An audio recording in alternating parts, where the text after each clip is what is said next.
Hello and good morning, and welcome to Do It with Dan. Allow me to introduce my guest, Dr. Anne Jensen, a fellow traveller, a hobo of sorts, although currently situated in upstate New York. Dr. Anne, please say hello to the listeners.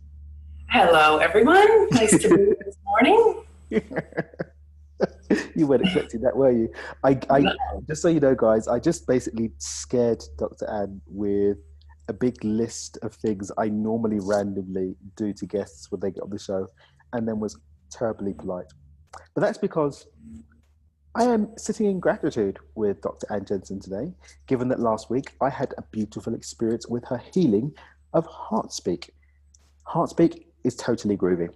I don't normally do this, but I'm going to ask Dr. Anne to give us just a couple of minutes on what HeartSpeak is and just why you need it in your life. Take it away, Dr. Anne. Yeah, great. So HeartSpeak is like a next generation emotional release technique. It uses science, the science of feeling called affective science, the science of memory and learning, and cutting edge neuroscience to, we say, soften triggers and diminish the emotional investment you have.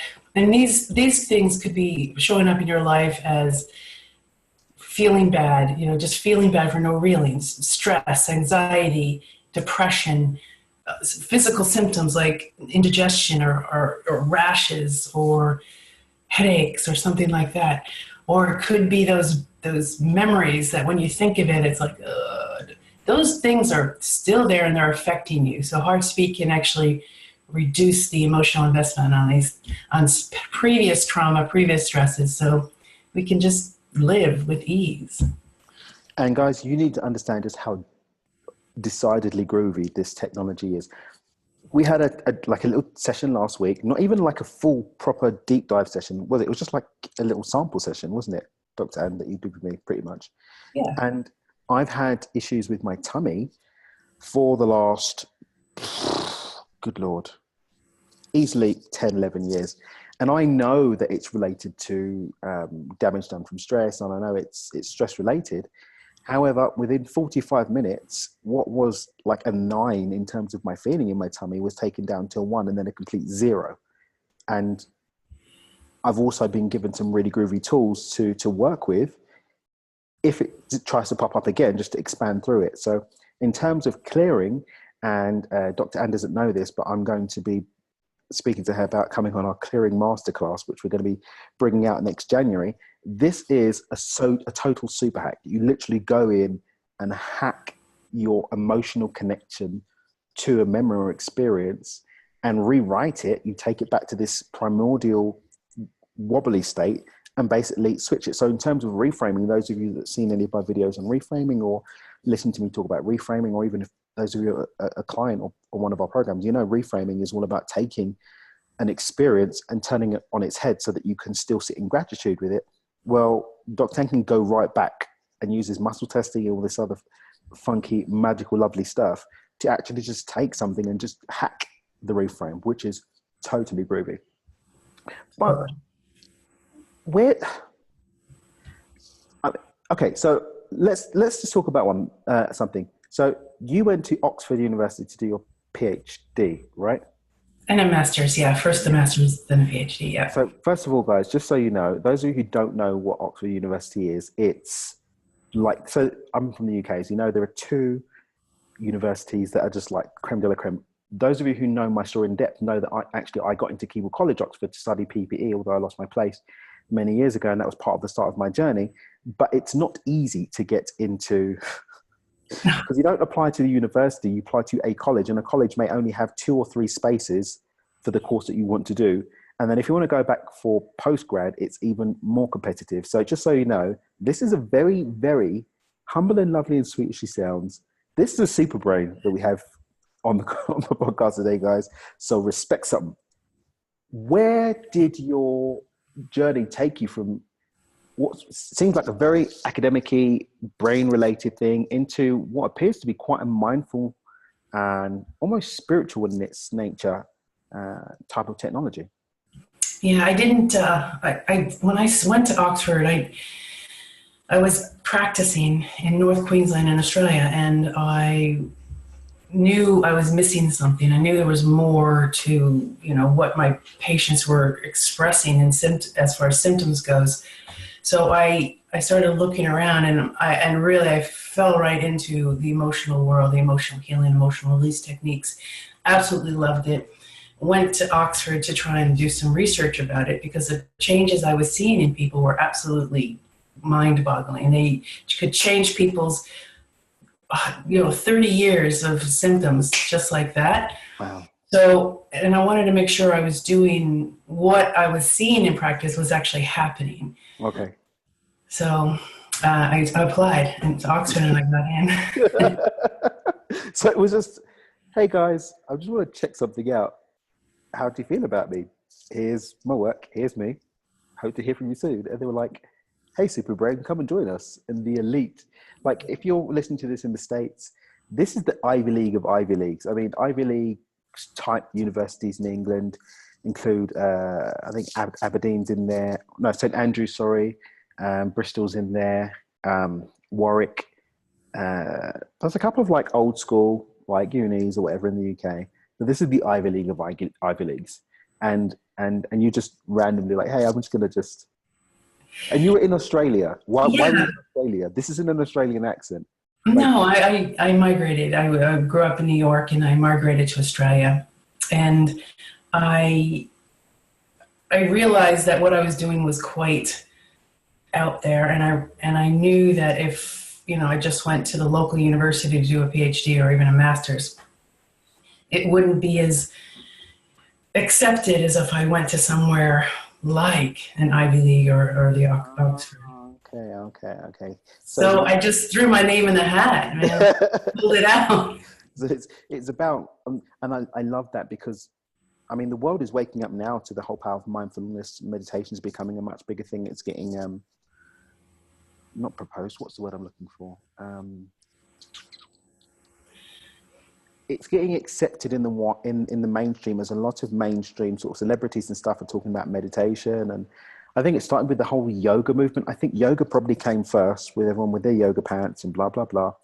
Although I myself, I practice Kundalini yoga, and I know that a lot of the popcorn yoga that we have in a lot of yoga studios, I'm not knocking everyday yoga, but there is yoga and there's yoga. Right. But still, it's a great gateway. A lot of people that come in for the yoga end up going into the yoga and actually getting a lot of the real deep tools and technology. And it's the same with meditation. People start with, I'm just going to just keep my mind quiet, and then actually understand the true power and connectivity and magic that you can get with the meditation. But we're seeing that open up this whole world to people. I mean, I fell into this whole world of mindfulness and spirituality accidentally as well. I went along to a progressive course by Dr. Joe Dispenza in Berlin, thinking I read a couple of his books. I'm like, all right, cool, this guy's really cool. I do visualization and goal setting anyway. This is going to be like the next level of it. When it's like, forget that. I just bless my energy centers. That's what I really care about. But I love that people like yourself are bringing this bridge, and Dr. Joe as well, Greg Braden and Bruce Lipton and a few other great minds are bringing this bridge between cast iron science. Nobody can question the science of what you're doing, because like you said, you went to a top institution and said, hey guys, this is my science, this is the effect, this is where it's from, here's the spiritualities, like mindfulness, like metaphysical thing in the middle, but look at my numbers. Yeah. And don't lie, right? So yeah. I for one applaud and I'm heartfeltly grateful for you joining the vanguard of people opening up the world to the beauty of this way of seeing it. Thank you.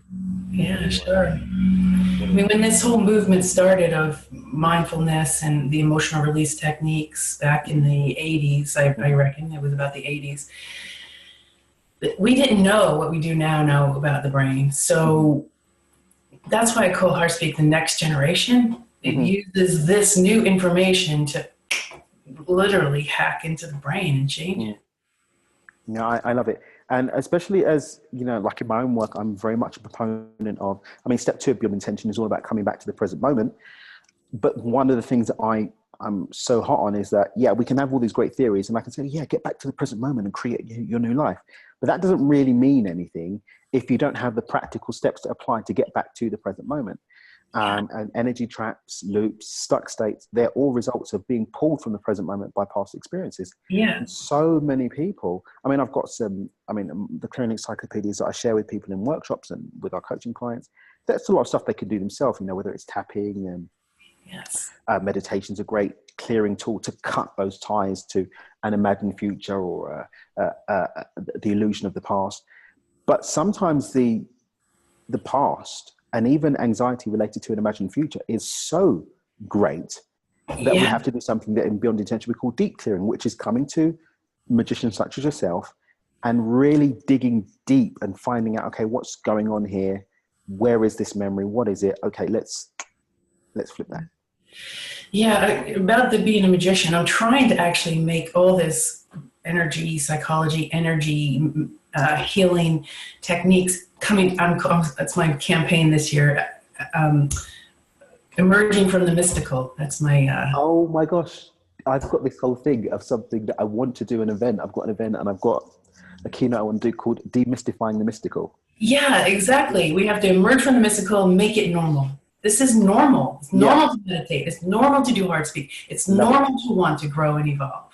Amazing, amazing. One of the slides in my mind movie is the supernatural is my natural. Yeah, exactly.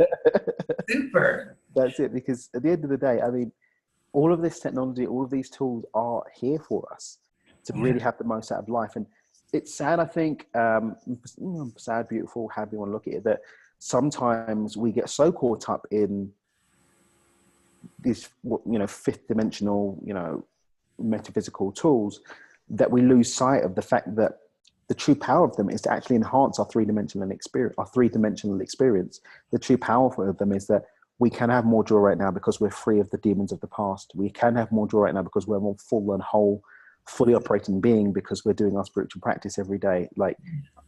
I'm with you. Let's demystify it and bring those tools in and express a more fulfilled, more joyful, more loving, supernatural as a natural everyday experience because we're here to live, right? Yeah, exactly. We are, spiritual beings having a physical experience. We're here for a reason. Mm-hmm. Let's make the most of this physicality. And that's what HeartSpeak does. It works in the here and the now, although it can change the past and the future. But change can only happen in the now because the now is all that's actually real.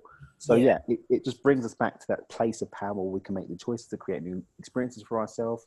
We can be free of the so-called chains and bonds of these experiences that are just caught up in this emotional mismatch. But yeah, I'm with you. I will no longer call you a magician. I will call you just a superhero. Can I call you a superhero instead? Is that allowed? Sure, as long as I can call you one as well. Thank you. If you were a superhero, who would you be and why? I always imagined Xena, man. Totally. Oh my God, I can totally see it. I can totally see the Xena. But can you do the little word? La, la, la, la, la, la. Can you do it? I can't do that. No, I can do anything. I can't do that. We have to practice that. We have to practice that. And backflips.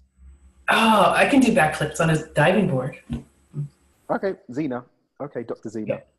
Just so you know, I have this thing that every now and then someone gets a random nickname from me, and the moment that it comes out, it just doesn't go. Uh-oh. So you're Dr. Xena now. I'm sorry. Oh, could be worse. Totally love that. What's the most amazing, I know there's going to be levels of confidentiality and stuff like that, but without breaking that, in terms of transition, transmutation, change, shifts that you've seen, what would you say is the number one in your experience, one that really you felt, I'm badass, look what I just did? Have you ever it's kind of, it was kind of a series, a whole year of my world collapsing, to be honest. Mm-hmm. Certain mentors dying or leaving me or, what's it called? Transitioning? Telling me to, or quitting me. What is that called? Firing me. Yeah. And just a series of losing jobs and that. But, through all that process, actually it happened in my very first year of my PhD. And someone said to me, before I started, after the PhD, your life will be completely different. And I said, yeah, whatever. Holy cow.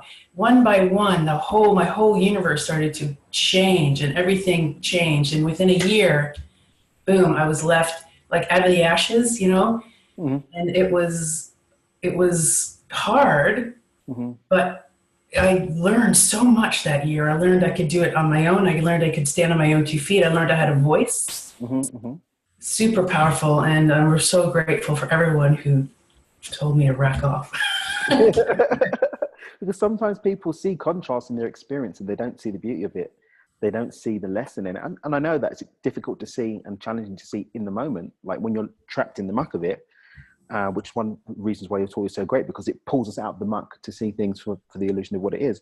But yeah, so often what appears to be a bending challenge at the start, what appears to be a curse, can really become our biggest blessings.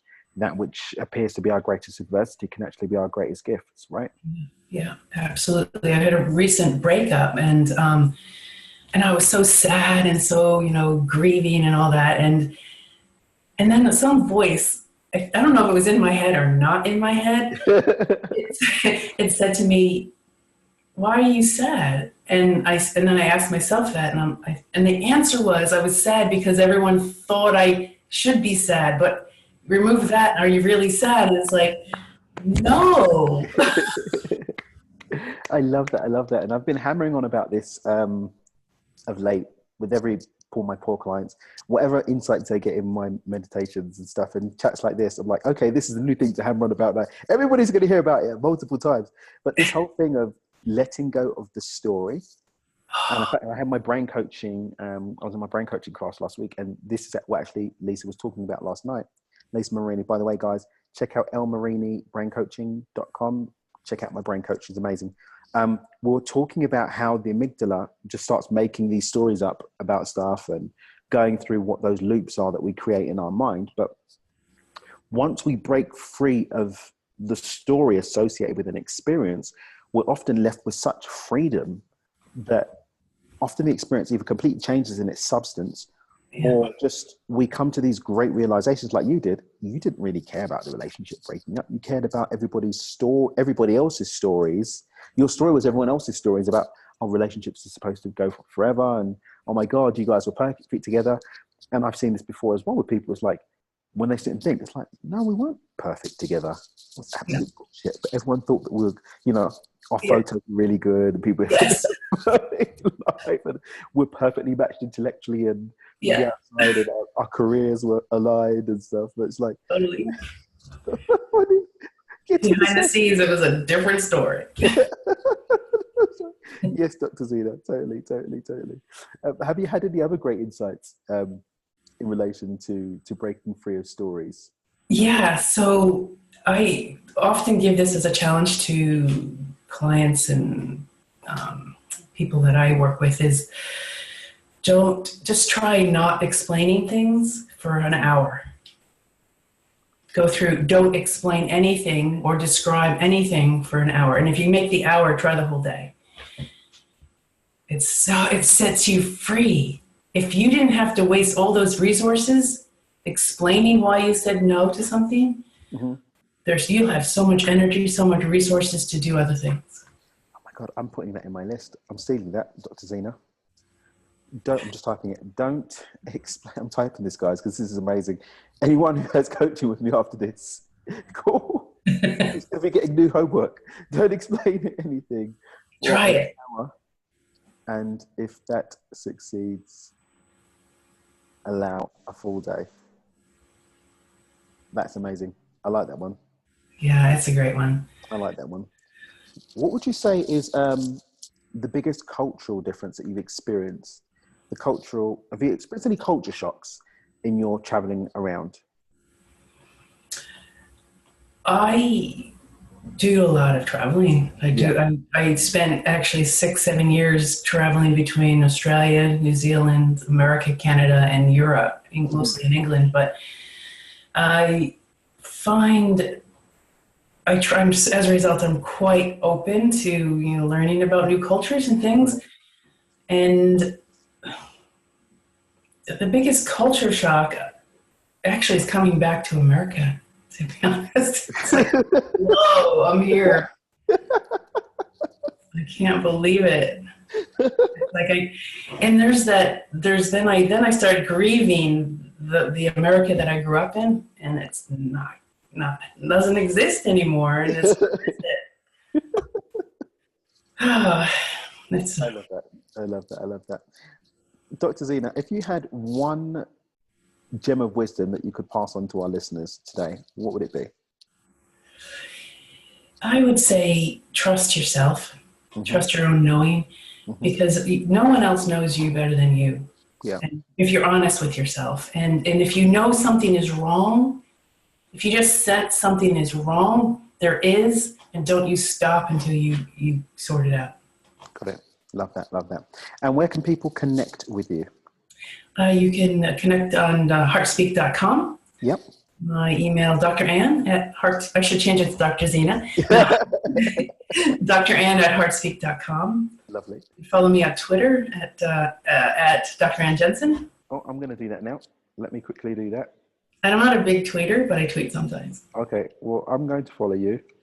And everyone else that's listening, I want you to take a second just to do that as well. Not Dr. Zena, it's Dr. Anne Jensen. Dr. Anne Jensen, Jensen. Yeah. Jensen. Oh, got you. Followed. Done. Sweet. And we'll pop the links underneath the podcast as well, so people can just connect with you and find out more about your work and how they can get some of the HeartSpeak power, not magic, power in their life.